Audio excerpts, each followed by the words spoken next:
Welcome to Find Myself Free, the podcast. I'm Ellie Young, alcohol-free life coach, mom, and athlete. I'm dedicated to helping others change their relationship to alcohol by sharing my journey of transformation. Fascinated by my own capacity for change after decades of gray area drinking, I'm passionate about sharing what I've learned from neuroscience and positive psychology to help you break free from the drinking cycle and unlock your true potential. Hear my personal stories of triumph and struggle as I navigate raising two boys, finding myself after 40, building a business, and doing it all alcohol free.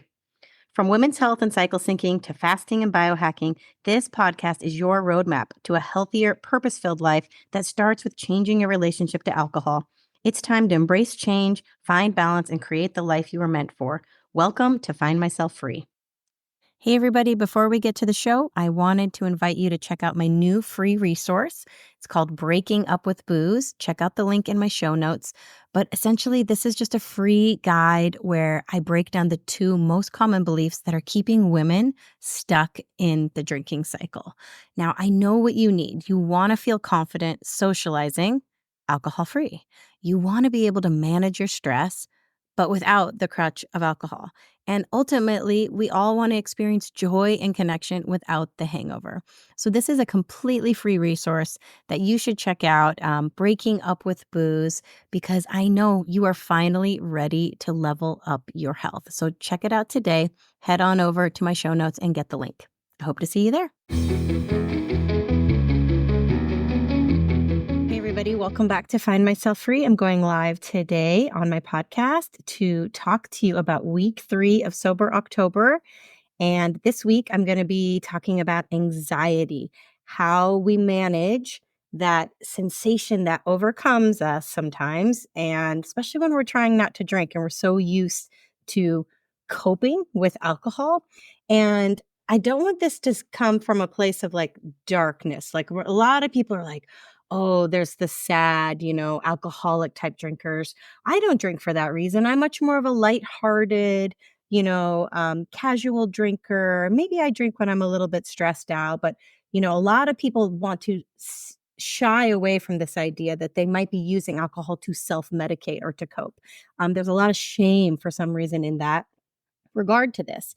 So I'm just going to help explain today a little bit about the chemistry of what you could be experiencing in your body when you're trying not to drink and you might be overcome with anxiety.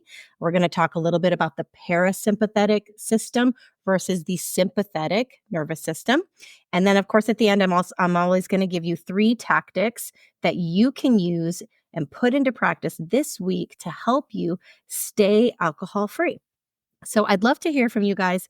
I've got the Brave course going on right now. And of course, it is never too late to jump into that. That is my program that essentially is all the lessons that took me from a daily drinker to over 3.5 years. I'm going on 4 years now, alcohol-free and thriving. And the methods I have learned along the way.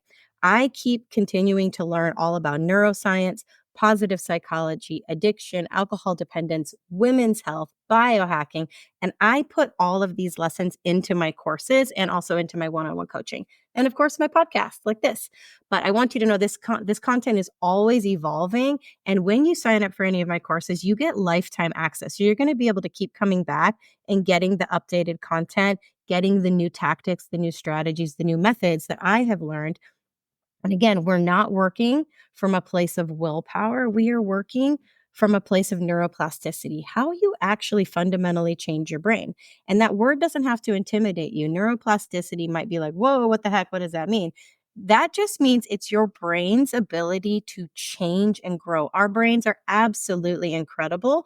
And we know enough now about how it works that we can actually start to hack that. We can change our behavior, the way we're living in the world, simply by changing what we believe, which will essentially affect how you think and feel about things. And that is where your behavior derives from. And this all ties into anxiety, right? Because oftentimes in our lives, we are met with anxiety. We are met with this sensation in our body that is not comfortable. We're like, something's not right. I don't like this. We are experiencing fight or flight in our body, this is where the sympathetic nervous system gets activated, right? So there's two different nervous systems here. We've got the sympathetic nervous system, which is where that fight or flight takes over. That's where your heart rate increases, your respiratory rate increases. Your eyes will dilate, allowing more light to come in, so you're more alert. Your stress levels will go up because you will release adrenaline and norepinephrine. And this is all good if you're about to like do something that requires you to like act and be super, super sharp and stuff. But often this sensation just overcomes us when we're managing our children, when we're managing our jobs, when we're in the middle of traffic, when things in life just happen to us. This system gets triggered. And it often is one of the things that leads us later on in the day to want to drink, to self-medicate, to be like, I've had a long day.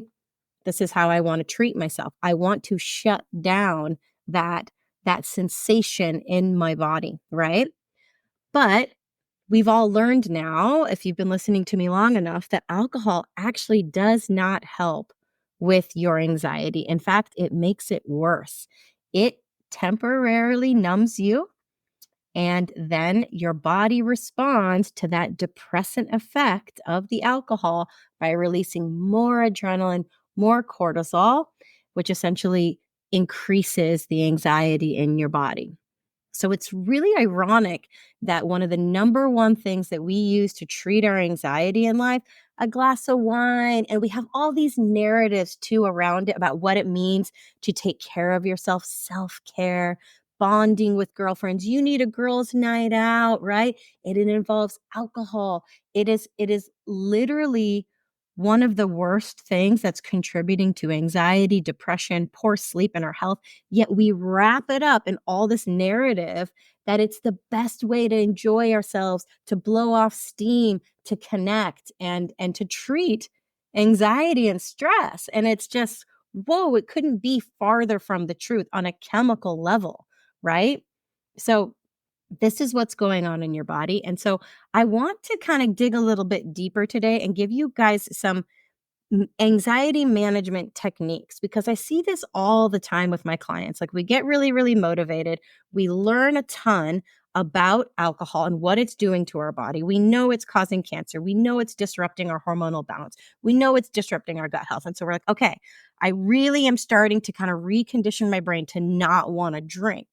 But when that anxiety hits, a different system kind of takes over, right? And our brain is just like, I just want to check out. I've gone so far. Maybe you've made it halfway through this sober October and you're like, shit, I just want to drink, right? I just want to like, and what's going on here is not only is your brain fatiguing, because on some level you're still using willpower to kind of get through this because you haven't fully convinced your subconscious mind that alcohol isn't the answer to something, right? There's still a little part of your brain that's like, but wait, this is the easy button. I drink this glass of wine and I can shut off my worry system, my brain that is just like running a million miles a minute. But yet we fail to connect the dots, that not only is that going to have an opposite effect in our brain, releasing adrenaline and cortisol, but it lingers in our system for days later. Not only does it raise your anxiety and depression for days later, it also creates more craving days later. You're much more likely to keep drinking in those next couple days if you drank one night. It's just the way an addictive substance works on your brain. Not just your brain, all human brains. It's the nature of the substance. It's the effect on the chemistry in your brain. Okay. So some of the strategies we can use to try and manage this anxiety are that, one, we want to get really, really familiar with our anxiety and stop taking it so seriously. We got to stop trying to assign so much meaning to our anxiety. Anxiety is essentially just a bodily sensation. Yet we want to we feel this coming up in our body and then we go, that's because I have this, that, and the other thing to worry about. That's because my life is falling apart. That's because I'm stressed out. That's because this is going on. This person's treating me that way, right? So we start to blame a lot of things in our life. We start to kind of play the victim a bit, instead of just as disassociating from the experience in your body. We go, I am not my anxiety. I am not my thoughts in this moment either. So we separate ourselves from the sensation that we're experiencing in our body. Now, this is easier said than done, but this is a little technique that I've adapted from a book called Not Drinking Tonight by Dr. Amanda White. It's a great read if you need some quit literature. This is a great book that I love and I've gleaned a lot from, but it's called the nailer technique. So essentially, when you're experiencing this anxiety, you nailer it. So you name it. Oh, that's anxiety in my body. Isn't that interesting? Again, you are not your anxiety. Allow for it. Okay, I'm not going to run from it. I'm not going to try and squash it. I'm not going to try and treat it with some alcohol. Whew, we're just going to sit with it for 1 second, right? And you do this really fast in your brain. Oh, that's anxiety. Okay, just give it a second. I investigate it. Where am I feeling this in my body? Am I feeling it in my chest? Am I feeling it in my breath? Am I holding my shoulders? Am I clenching my neck, right? Investigate kind of where it's presenting itself in your body. We want to label it. This is really important, actually. We want to actually call it what it is. Instead of calling it anxiety, try to be like, oh, I'm actually afraid right now. I'm afraid. A lot of anxiety is stemming from fear, right? We're afraid something's about to happen. And it might make no sense at all. But the more specific you can name this emotion that's coming up over your body, the more your body can understand it and go like, oh, okay, that makes sense. I understand what's happening now. Like, I'm afraid. I'm afraid something's going to happen, right? Next thing is we evaluate. When I am experiencing anxiety and when I am racing these thoughts in my brain, how do I behave, right? Evaluate how this sensation in your body and the thoughts it's making you have, how it actually makes you behave. And you're like, oh, when I feel like this, I used to try to numb it with tequila. I'm giving myself a thumbs up here. I used to overeat. I would just be like, I'm going to stress eat something. I used to like want to zone out and scroll. I mean, I still do all these things all the time other than drinking, right? I quit when you recognize that when you are feeling anxious, like you behave a certain way and you're like, oh, isn't that interesting that a bodily sensation can come up? Some thought I tell myself, I try and attach some meaning to it and it makes me behave a certain way. And you're like, none of these things actually have any power over you, right? It is just sensations in your body and thoughts. And when you kind of separate yourself from it and you evaluate it like that, you're like, whoa, okay, this actually has no power over me, right? The last little letter in this acronym here is called release. The best way to release anxiety in your body, to release stress in your body, is to get up and move. So you just want to get up, you want to shake it out, you want to take a walk around the block, you want to get some sunshine, some fresh air, some water, but it's essentially do not sit in it and linger in the thoughts and the rumination. You want to get out and you want to physically try and release that energy out of your body, right? And we don't attach to it. Again, I am not my thoughts. I am not my anxiety. I am not my stress. This is a moment. This is a moment I'm experiencing biochemically in my body. The parasympathetic system got activated. So it's making my heart race. It's making my breath increase. It's making my eyes, and my whole body thinks I need to like fight a tiger right now, right? And instead, you have to try and release that. What's also happening on a blood sugar level is that your liver, again, it thinks you're about to fight a tiger. It thinks you need to like take action. And so your liver starts to dump sugar into the bloodstream, being like, we need energy. We need energy right now. And essentially what happens then, it goes, oh, but we're not actually moving our body. We're not running around. We're sitting in traffic. We're sitting in our kitchen and we're yelling at our kids. And so instead it goes, whoop, I guess we don't need this sugar. So we're just going to store it as fat. All those women in perimenopause, yeah, this happens really easily in perimenopause because of our hormones and stuff. We are super sensitive to that cortisol spike, super sensitive to the blood sugar spike that comes from that, and then it just stores it as fat. Great, right? So we got a lot of things working against us in this regard. And there are some incredibly simple techniques and tactics that you can do. And again, easier said than done. You can know how to do these things, but applying them in the moment is hard. It is a practice. And just because I know how to do it doesn't mean I'm doing it perfectly all the time. I still have moments where I fly off the handle. I overeat, and, I self-medicate in some other way to try and treat that stress and anxiety in my body instead of doing some deep breathing, getting up and moving my body. Those are the two. Think about how simple those are. They're completely free. They're totally accessible to anybody, and you can pretty much do them anywhere, right? Unless you're like in a car driving, that's really one of the places where you can't like get up and move your body, right? But you could like move your arms, you could squeeze your butt cheeks while you're driving, lots of different things.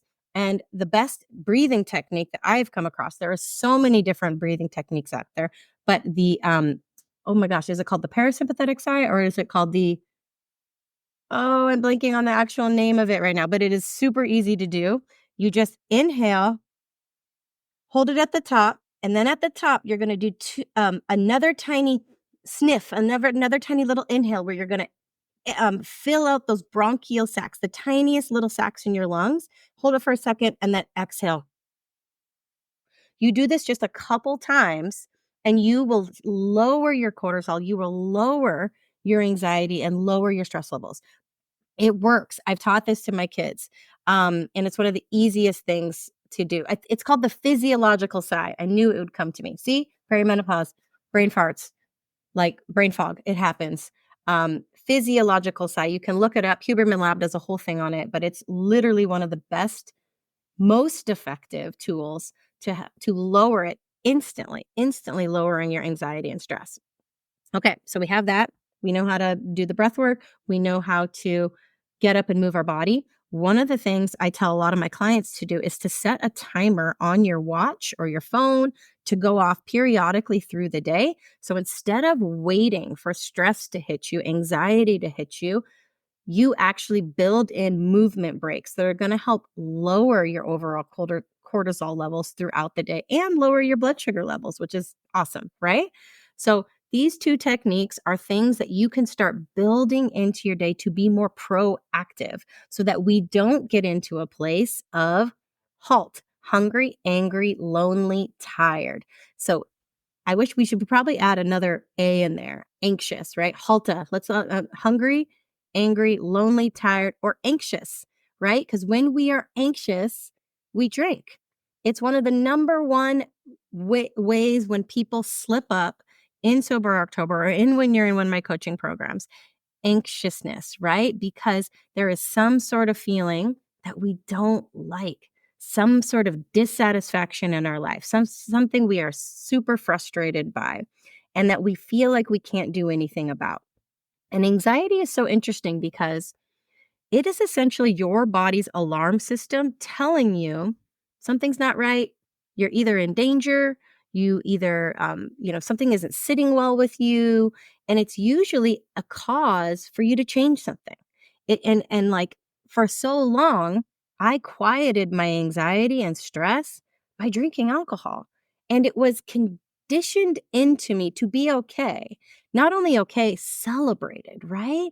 Like encouraged. Like, you should do this. This is what you do when you've had a long day. This is what happy hour is all about. We reward ourselves with a drink at the end of a stressful day. We celebrate, any sort of achievement that required hard work, stress with alcohol. And so this is so conditioned into us that there's no wonder it's so natural to reach for it. And it's so easy that alcohol has this effect on our brain that it does quite literally numb you. Does it make the anxiety go away? No. Does it make the reason that caused the anxiety go away? Not even close. Does it just kick the can down the road to a time and a place where you are now going to be more tired, more hungover, more filled with cortisol, adrenaline, and depression for you to now deal with that problem? Yeah, that's essentially what this does. Yet we have been conditioned to use alcohol to treat this condition in our life. That is a normal part of life. Anxiety, right? What's so crazy about when I was drinking is that I had anxiety. I've always been afraid of anxiety because my mom was she had a lot of anxiety and depression growing up, and I didn't want to have it, right? I didn't want to ever say that, oh, I have this. I have something like that. So I was always very stoic about it. Like, I'm fine. I'm good. I'm totally cool. Like, I don't have anxiety or depression. Like, even bad things would happen. I'd be like, nope, I'm good. I'm totally fine. So I kind of denied it a lot, or at least pretended I didn't have it. And I managed it with alcohol. And I thought what I was feeling was a normal part of motherhood, normal part of midlife for a woman.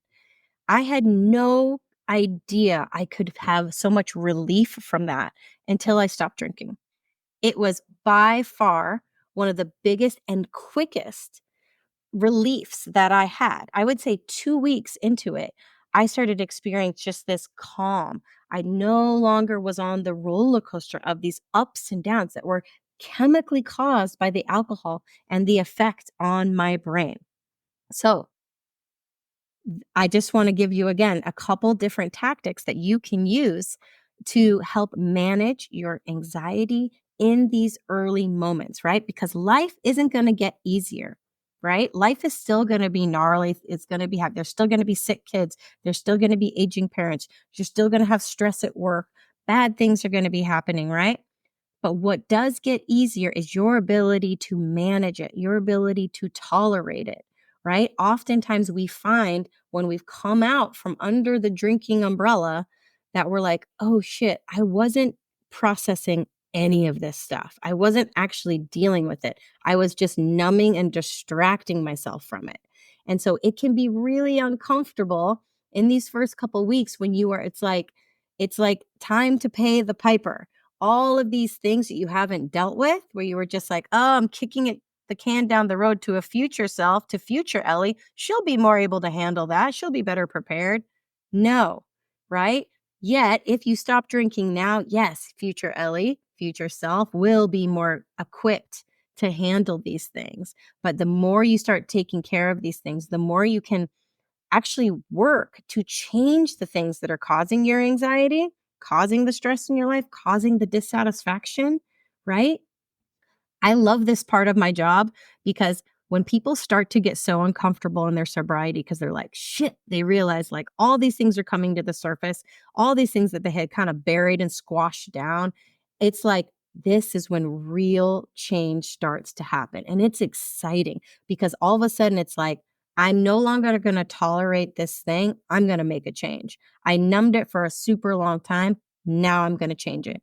Now I'm actually going to take action and change it. And it's incredible.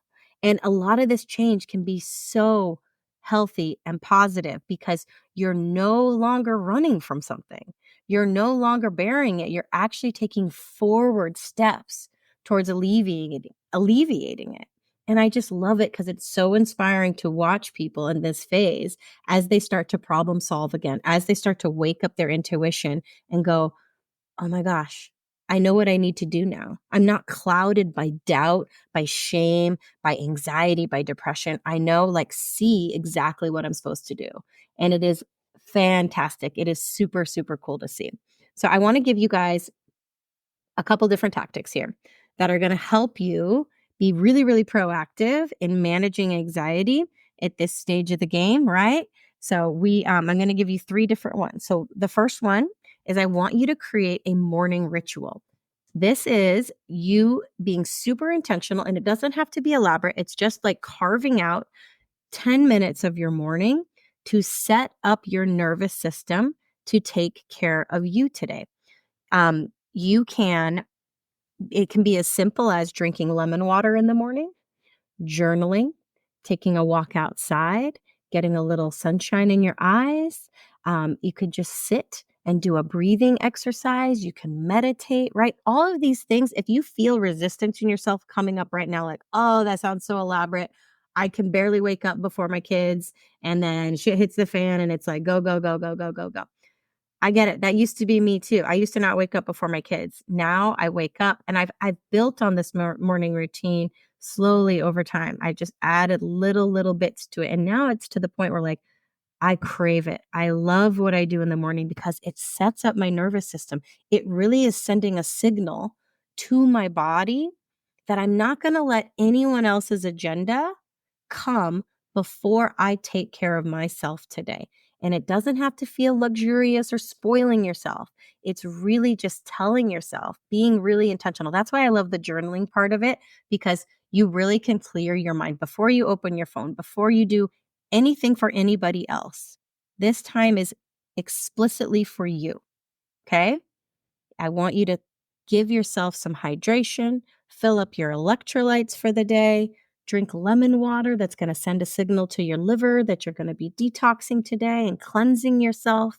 You're taking a moment to breathe, doing that physiological sigh to kind of center yourself for the day. If you can get outside and move your body and exercise, amazing. All of these things, again, you are stacking. Basically, you are activating your parasympathetic. Wait a minute. I got them confused again. Your parasympathetic nervous system is the calming one, the one that helps you lower the rest and digest. That's the system we want to activate versus the sympathetic nervous system that takes us into fight or flight mode. So we are going to intentionally do things to turn on that parasympathetic nervous system, which is going to slow the heart rate down. It's going to stimulate digestion. It's going to support your immune system. It's going to help you conserve energy. And this is activated by deep breathing. It is so easy and so accessible to everybody. I highly recommend you try it. So, also, after that morning ritual, I said this earlier, I want you to set a little timer on your watch to help you set movement breaks throughout the day so that you don't just sit and work, work, work, work, work. You don't just get stuck in a tunnel of doing things for everybody else. You set a timer that is going to be like your midday ritual, that you get up, you take a walk, you get some water, you get some food. We focus on ourselves for a few more minutes. Again, sending signals to your body, your nervous system. I am taking care of you. I am loving you right now. I am not jacking you up full of caffeine. I'm not ignoring your needs for nutrition and rest right now. I'm going to move my body because movement is good for everything. I want you to continue to do this. These things have to be rituals. These things have to be built into your day. They have to be really, really intentional so that we don't get to this place of halta, right? Hungry, angry, lonely, tired, anxious, right? All we are doing here is we have this opportunity to send messages to our nervous system. You're either going to turn on your sympathetic nervous system and get into fight or flight, or you're going to activate the parasympathetic nervous system and calm yourself down, regulate, right? Same thing goes evening ritual. So these are your three tactics: morning ritual, midday movement break ritual, evening ritual. So the evening ritual, I want to think of this like you're taking care of a little baby. Now, this is really interesting because would you put your baby to bed by putting him in front of an iPad and keep the lights on in the room and maybe giving him some snacks, some sugar late at night? Would you put your baby to bed like that? No way, right? We would take to give the baby a bath. We would maybe put some nice lotions on. We would keep the lights low. We would maybe play some soft music. We would read him a book, right? Again, what messages are you sending to your system that are going to be winding yourself down? Interestingly, I found this old tea that I used in the very, very early days of my sobriety.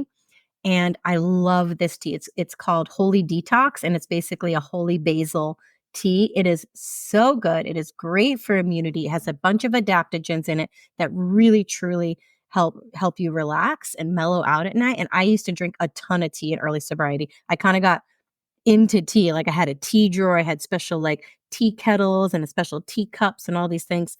And I found that tea and I made myself a cup of it the other night. And honestly, it took me back to that time in early sobriety when I was like in the witching hour. Normally when I would drink, it was like the dinner hour and I had screaming little kids and I had to get through dinner and I had to get through bedtime, and I would make myself this tea and I would take a sunset walk around the block with my dog.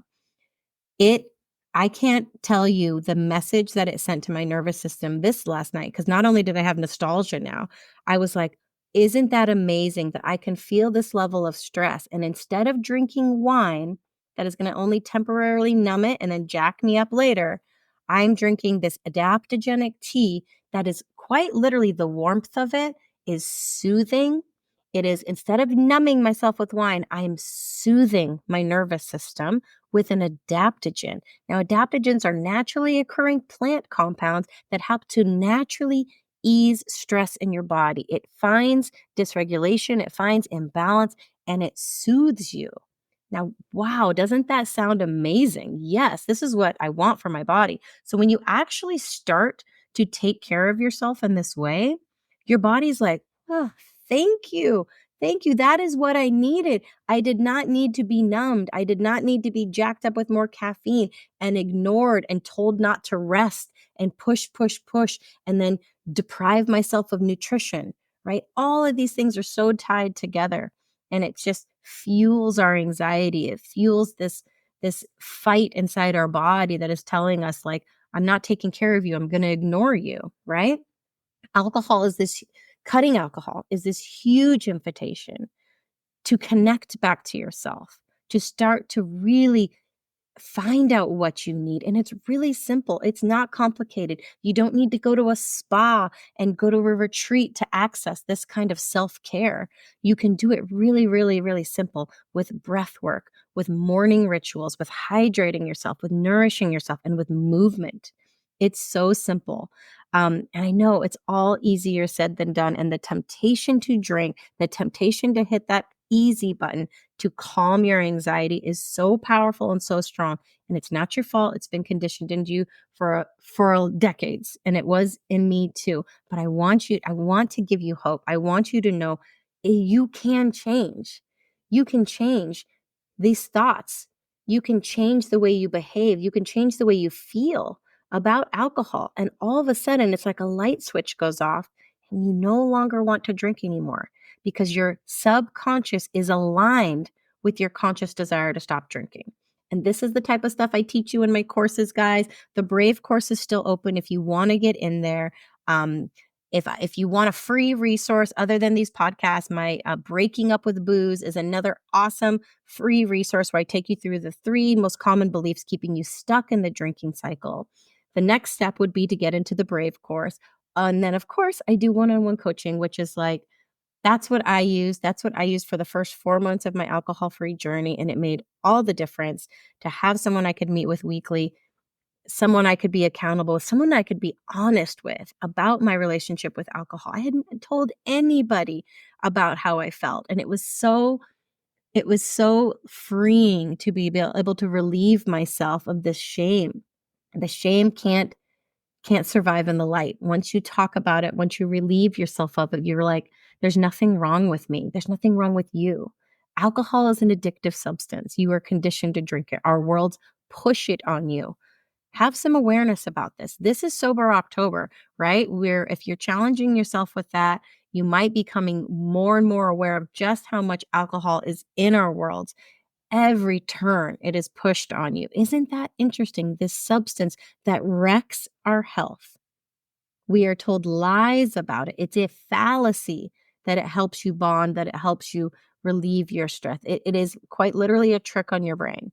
And the sooner we learn this information and we actually let it sit in our subconscious and work on it and just dismantle all those old beliefs that are keeping you stuck in that drinking cycle, you can free yourself and your entire world expands. And at that point, your health will just skyrocket because you are no longer wrecking your sleep. You are no longer disrupting your hormone balance, your gut health, your mental health.